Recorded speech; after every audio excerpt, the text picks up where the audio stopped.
Der Schlüssel zum Erfolg liegt im Einbeziehen und im Beteiligen der Menschen.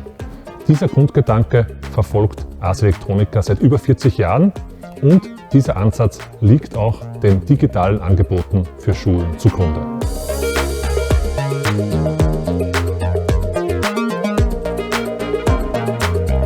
Aus diesem Kontext heraus und auch aus dem letzten Festival 2020 ist die Idee entstanden, auch unsere Schulformate, die wir im regulären Schulprogramm im Haus haben, digital verfügbar zu machen. Und zwar nicht nur, dass wir die online stellen, sondern dass wir möglichst interaktiv und möglichst pädagogisch wertvoll entweder in die Schulklassen zu liefern oder auch nach Hause ins Distance Learning die Schülerinnen und Schüler damit zu beliefern.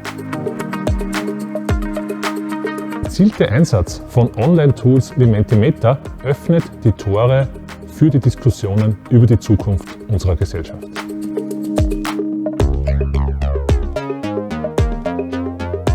Uns ist auch wichtig, dass die Ressourcen für Schulen machbar sind, weil wir hier im Haus haben ja das nötige Equipment und auch die nötigen Ressourcen, das möglichst qualitativ nach außen zu transportieren.